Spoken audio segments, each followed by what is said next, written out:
Greetings, my name is Kerry and welcome back to my channel.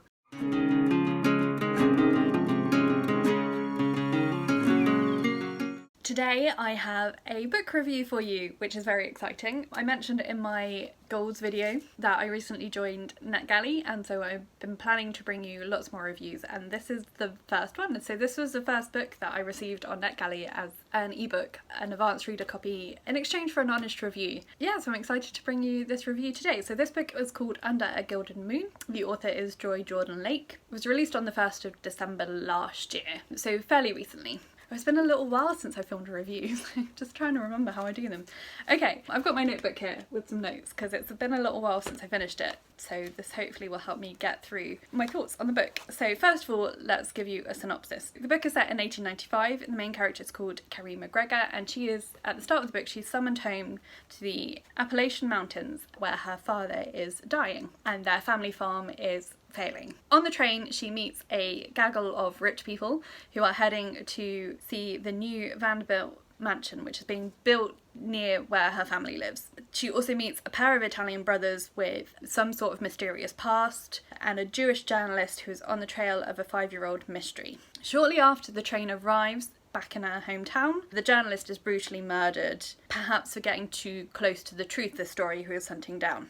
Suspicion falls on various people around the town, and Carrie, while intrigued by the mystery, has to focus on keeping her family together, keeping her siblings fed, coming to terms with her father's past and the fact that he's dying, and figuring out who she can trust. Yeah, so my first thought, one of the reasons I picked up this book was because I thought it was going to be a historical murder mystery, and I quite like that genre. And it was, but the murder mystery part wasn't the main part of the plot. But we'll get into that a bit more later. There were kind of 3 perspective characters, and the novel switched mainly between them as perspective characters. Later another one was added, but Carrie was obviously the first one, the main one. Then there was also Sal, who was one of the Italians, and a young woman called Lily. So some of my thoughts about those characters. Carrie felt a little bit too perfect at times, but ultimately she was quite a likeable character, and I was rooting for her. I wanted her to do well. Sal was the older of the Italian brothers with the mysterious past, and this was a really interesting insight into the immigrant experience at the time the book was set, in the late 19th century. Lily was the least likeable of the perspective characters. She was a friend of, I can't remember his first name, but the Vanderbilt guy who was building the house. She was the daughter of a wealthy New Orleans merchant, but she was a little bit irritating, really.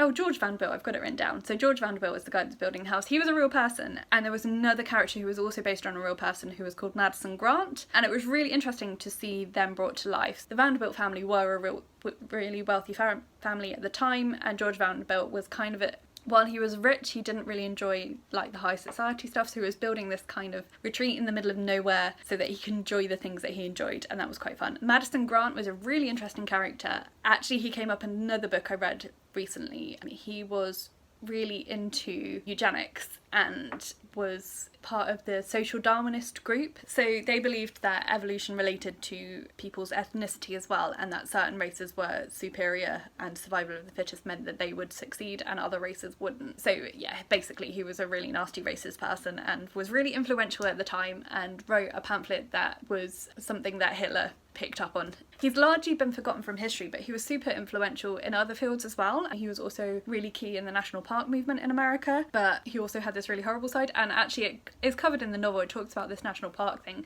and part of the reason he was doing it was so that it was easier for him to hunt animals. Yeah, so he was a nasty piece of work in general, and the way he's portrayed really brings that out. I thought that was really cleverly done, because I didn't know when I was reading it that it was he was a real person. It was only in the author's note at the end, so I thought that was really interesting. The other, I suppose, main character of the side characters was called John Cabot. I've put in my notes, broody rich person in the vein of Mr. Darcy, but ultimately quite likeable. He definitely grew on me as the book went on, but yeah, definitely a Mr. Darcy type. And then the other side characters did feel a bit caricatured, to be fair. Summary of my thoughts, really. I don't have a lot more to say about it, so let's just go into what I thought of it. As I say, I was kind of expecting a bit more of a murder mystery novel, and that was an element of the plot, but it wasn't the central element. It was more about Carrie's family and their struggles. Although, yeah, kind of there was this mystery thing with the Italian characters, and that was quite interesting. So overall, I enjoyed the book. I think I would read other books by this author. I will say at this point that when I started it, I thought it was a debut author, and then when I was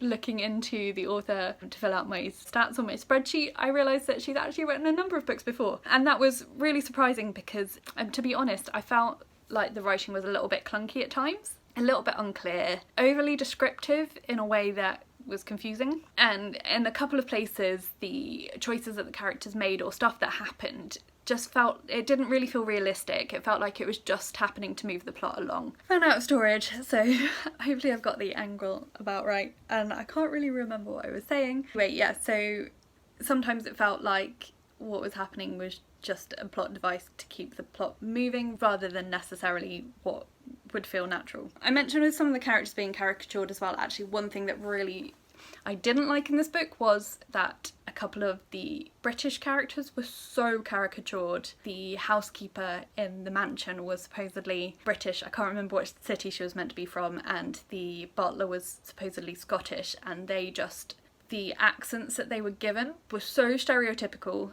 to the point where it was unrealistic, because servants of that period, particularly British servants, from what I know of my British history, would not speak to their employers the way that these characters did, and that just kind of drew me out of the story a little bit. So it was one element that did bring down my rating slightly of the book. Okay, oh yeah, it also felt sometimes that the author was trying to do too much within the novel, so it just felt a little bit crowded and confused at times. The plot was a bit muddy in places. It just felt, yeah, there was too much going on sometimes. And also the ending was a little bit melodramatic. I'm not going to give any spoilers in this book, but yeah, it felt a little bit over the top. But the setting was really well done. It was beautifully described, and it made me really want to go and visit this mansion and see the surrounding area, the nature, the mountains, the fields, the trees, and yeah, it was really beautifully done. The mystery elements, although they weren't necessarily at the forefront as much as I was hoping, I really did enjoy that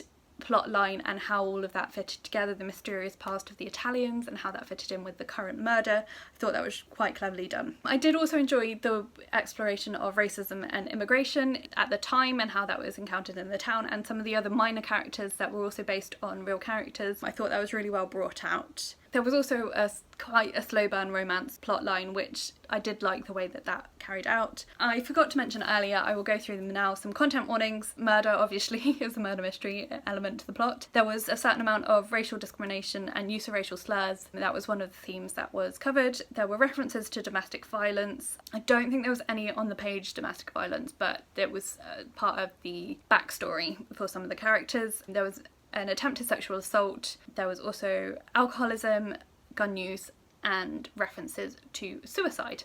Yeah, I think that's everything. I think that's everything I wanted to say. I did really enjoy this book. I think I gave it 3 stars in the end. Like, not one of my favourite books ever, but certainly something that I had a good time reading. Particularly the second half of the book, the pace picked up and I got through it quite quickly. I would definitely look at reading other books by this author, or if there was a sequel about these characters, I would certainly be interested in reading that. Yeah, so that's it. So thank you to NetGalley for providing a copy of this book.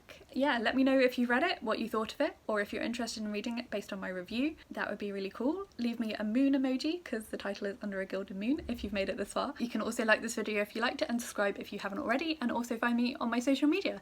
All that information will be listed for you in the description box below. But that's it for today, so thank you so much for watching and I'll talk to you again soon. Bye!